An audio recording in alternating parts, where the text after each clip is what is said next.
हमारे साथ अब्बास अली ज़ैदी रुश्दी मियाँ साहब हैं और रुश्दी साहब को उत्तर प्रदेश के लोग एक युवा नेता के रूप में जानते हैं। समाजवादी पार्टी से 2 बार विधायक रहे और अखिलेश यादव के बहुत नज़दीकी माने जाते थे और इन्हें ऐसा लगता था कि समाजवादी पार्टी वाकई में इनके साथ है। और जिस तरह ये पूरी शिद्दत से उस पार्टी के साथ लगे थे, अपनी जवानी के पूरे दिन उस पार्टी को दिए इन्होंने, अभी भी नौजवान हैं।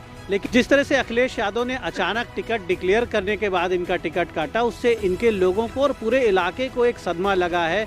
और अभी कुछ ही दिनों पहले इनकी एंजियोप्लास्टी हुई थी, हार्ट का ट्रीटमेंट चल रहा था और उस गंभीर ट्रीटमेंट के बाद पूरी तरह स्वस्थ हुए बगैर ये जनता के बीच में फिर से आ गए हैं और बहुजन समाज पार्टी ने इन्हें अपना प्रत्याशी घोषित कर दिया है। तो चुनावी संग्राम में पूरी ताकत से एक योद्धा की तरह निकल पड़े हैं।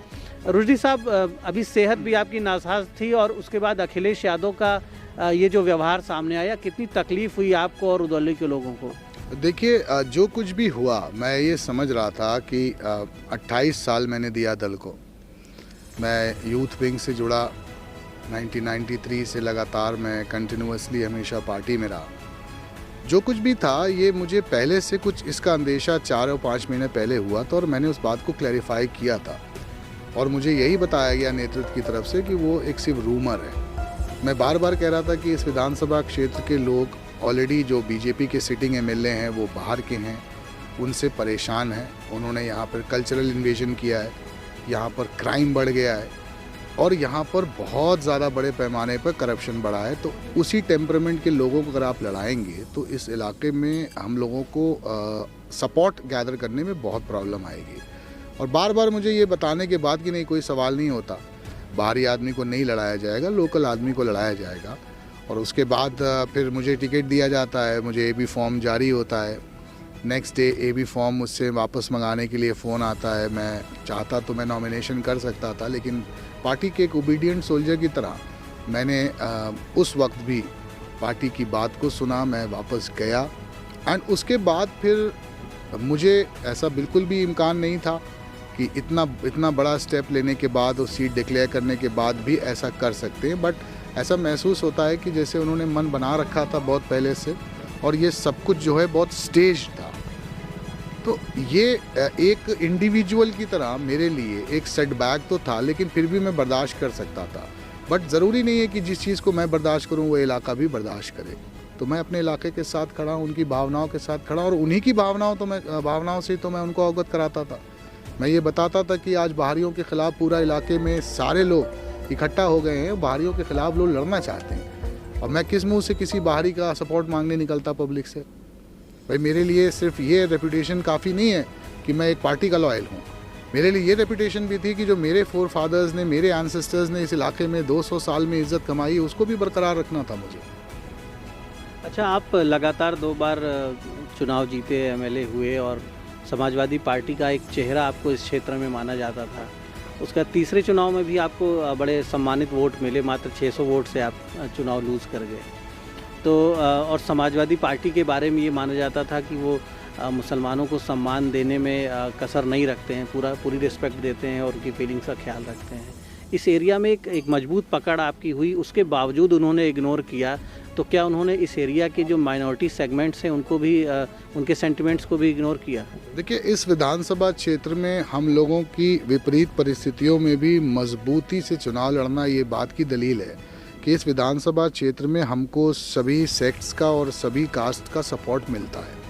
लेकिन उत्तर प्रदेश ने इस बार जो देखा है, ये सिर्फ मेरे साथ नहीं हुआ, लेकिन उत्तर प्रदेश में जो भी हुआ है इस बार, जिस तरह की टिकट डिस्ट्रीब्यूशन में इस तरह की चीज़ें हुई हैं, कोई 1-2 नहीं हुआ है, कम से कम 15 लोगों के साथ ऐसा हुआ।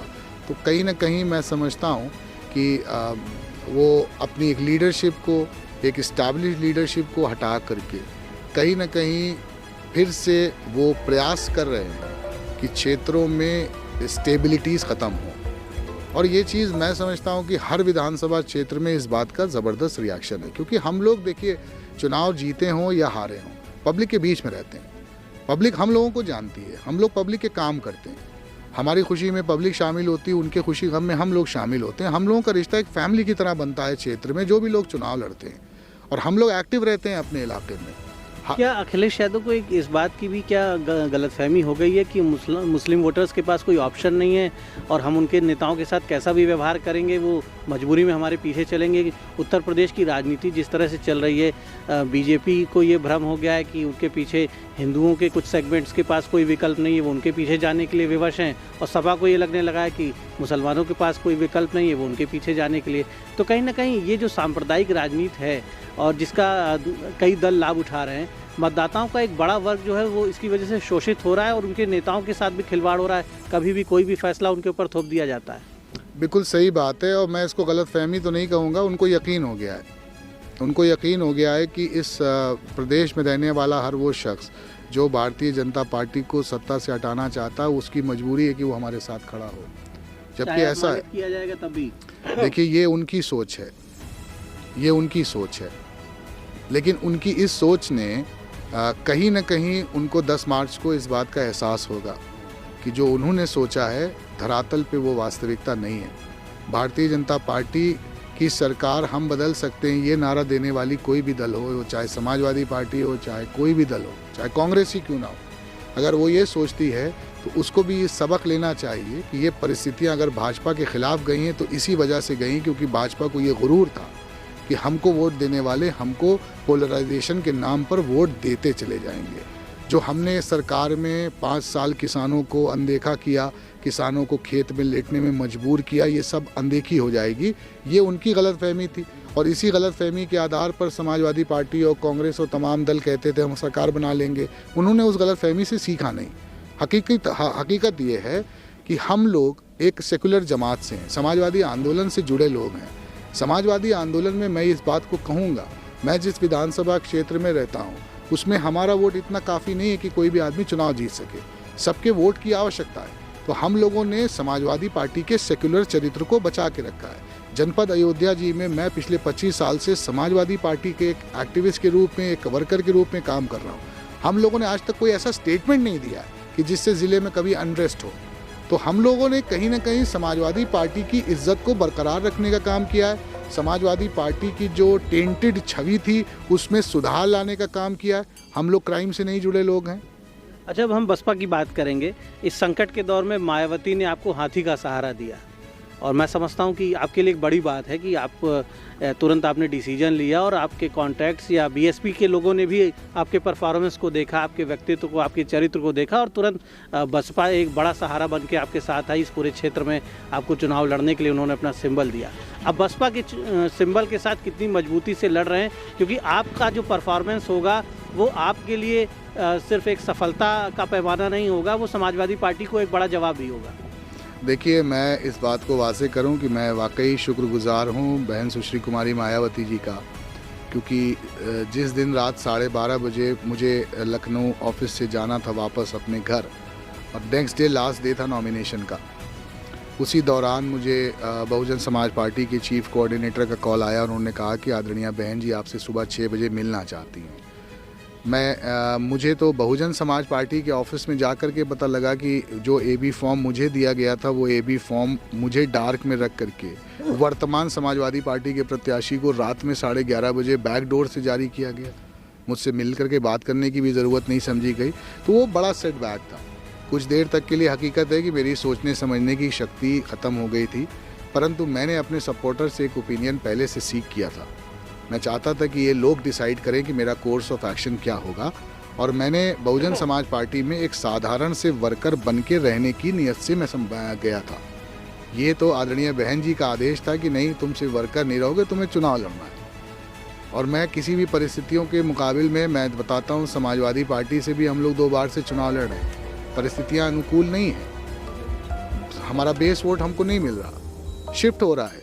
उसके बाद भी हम लोग लड़ने से नहीं डरते, क्योंकि हम लोगों ने काम किया। हम लोग को पता है कि हम जिस पार्टी में भी रहेंगे उसके कैडराइज वोटर्स के अलावा भी हम लोगों के पास अपना एक पर्सनल बेस है। अच्छा, आपने ये अनुभव किया कि ये उत्तर प्रदेश की वो विधानसभा है जहां यादव समाज अखिलेश यादव को अपना नेता नहीं मानता, जहां यादव समाज समाजवादी पार्टी को अपनी पार्टी नहीं मानता, यहाँ यादवों के मेजॉरिटी वोट्स बीजेपी की ओर चले जाते हैं। देखिए, ये एक वास्तविकता है कि कहीं न कहीं हमारे नेतृत्व की ये जिम्मेदारी थी कि वो हमारे जैसे समाजवादियों के लिए या उत्तर प्रदेश में किसी भी समाजवादी के लिए उनका एक ईमानदाराना प्रयास होना चाहिए कि पार्टी का बेस हम लोगों के साथ खड़ा हो, उतनी ही मजबूती के साथ खड़ा हो जितनी ईमानदारी से हम लोग पार्टी के साथ रहते हैं। हमने वोट डालते वक्त कभी नहीं देखा कि कैंडिडेट कौन है, हमने उसका रिलीजन नहीं देखा, कभी उसकी कास्ट नहीं देखी। और मैं आपको उदाहरण देता हूँ, आज जो समाजवादी पार्टी से इस विधानसभा क्षेत्र में चुनाव लड़ रहे हैं, अभी 3 साल पहले वो पार्लियामेंट का चुनाव महागठबंधन से समाजवादी पार्टी के टिकट पे लड़े थे, और 3 साल पहले इस विधानसभा क्षेत्र के ऑलमोस्ट हर व्यक्ति ने उनको वोट किया था। और आज अगर वो समाजवादी पार्टी से चुनाव लड़ रहे हैं और लोग उनके खिलाफ हैं, तो उसके पीछे का कारण ये है कि समाजवादी पार्टी का नेतृत्व बैकडोर से इजी वे ढूंढना चाहता है। मेहनत करके प्रयास होना चाहिए, हम लोगों से भी जो नाराज़ होता है उसको हम जोड़ने का प्रयास करते हैं। अखिलेश जी बहुत बड़े लीडर हैं, बड़े नेता हैं, उनको भी प्रयास करना चाहिए ईमानदारी से कि समाजवादी पार्टी के साथ जो लोग संघर्ष कर रहे हैं, कम से कम वो जब चुनाव लड़ें तो उनके समर्थकों के साथ साथ समाजवादी लोग भी ईमानदारी से खड़े होकर उनका साथ दें। बहुत संक्षेप में मैं चाहूँगा कि अखिलेश यादव को आप इस मौके पर क्या संदेश, क्या जवाब देंगे? उन्होंने आपके कंट्रीब्यूशन, आपके योगदान को जिस तरह एक झटके में खारिज किया, और उन्होंने यादव समाज के कैंडिडेट को यहाँ पर लाके इम्पोज किया और ये संदेश देने का प्रयास किया कि देखा जाए तो उन्होंने भी उस जातिवाद के आगे नतमस्तक हो गए। वो आप वहाँ पर चुनाव लड़ते थे तो आपके पक्ष में वो अपने समुदाय के या बेस वोट को ट्रांसफ़र नहीं करा पाए, और अल्टीमेटली उसी जातिवाद के आगे नतमस्तक होते हुए उसी जाति के एक नेता को वहाँ पर लाके खड़ा करने का प्रयास किया, और आपने जो फील्ड दशकों से बनाई थी उसको इग्नोर किया। देखिए, यहाँ पर मैं ये कहना चाहूँगा कि हमारे विधानसभा क्षेत्र में और विधानसभाओं की ही तरह करीब 15 से 16 लोगों ने आवेदन किया था। उसमें से कम 12-13 लोग लोकल थे, उसमें यादव भी थे, मुस्लिम्स भी थे, गुप्ता भी थे, और भी कम्युनिटी और कास्ट के लोग थे। मैंने इस बात को बहुत वाज़ेह तौर पे कहा था कि आप इनमें से किसी को भी इलेक्शन लड़ाइए, मैं एक सच्चे समाजवादी सिपाही की तरह उसका साथ दूंगा। लेकिन उन्होंने ऐसा नहीं किया। मैंने नाम लेकर के उनसे कहा था कि डॉक्टर पुष्कर यादव ने 4 साल मेहनत की, आपको अप्लाई किया है, पार्टी के पुराने, उनको लड़ा दीजिए। अभी उमेश यादव ने काम किया, उनको लड़ा दीजिए। सवाल यहाँ पर ये लड़ाना नहीं था। जो सबसे ज़्यादा सेटबैक लगा कि आप अपनी लीडरशिप को बचाने के लिए एक इस्टेब्लिश लीडरशिप की बलि दे रहे हैं। यहाँ पे तकलीफ ये बात की।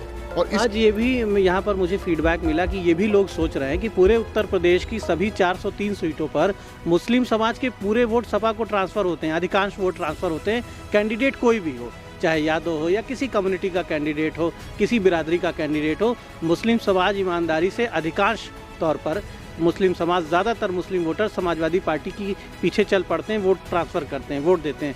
मास लेवल पर मुस्लिम समाज वोट करता है समाजवादी पार्टी को। और कुछ सीटों पर अगर कहीं पर मुस्लिम समाज के कैंडिडेट हैं और वहाँ के समीकरण कुछ और हैं, तो वहाँ पर समाजवादी पार्टी का बेस वोट मुस्लिम समाज के पक्ष में ट्रांसफ़र नहीं होता है। वो या तो सीटें लूज़ कर जाते हैं या ऐसे समीकरण आते हैं कि उनके टिकट भी आप काट देते हैं। देखिए, रुधौली विधानसभा क्षेत्र में इसका उदाहरण इस क्षेत्र के लोगों ने मुझसे पहले भी देखा है। इससे पहले भी समाजवादी पार्टी से लड़ने वाले ऐसे लोग थे कि जो बहुत अच्छे लीडर थे इस इलाके के, आज वो हमारे बीच में नहीं हैं। उनके खिलाफ भी ये परिस्थितियाँ आती थी, और ये हकीकत भी है, इसमें कहने में कोई नज़रअंदाज नहीं है कि प्रॉब्लम्स आ सकती हैं किसी भी पॉलिटिशियन के साथ, लेकिन उस राजनीति करने वाले की ये जिम्मेदारी और दायित्व होती है कि उन प्रॉब्लम्स का सल्यूशन मजबूती से तलाशे, ना कि चोर दरवाजे से।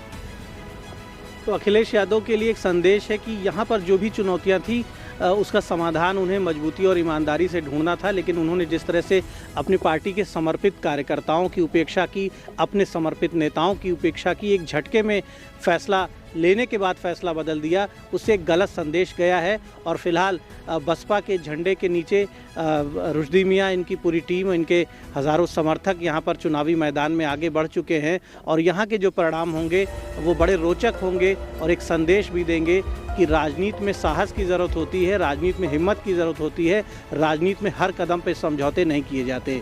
द इंडियन ओपिनियन के लिए रुधौली विधानसभा से दीपक मिश्रा।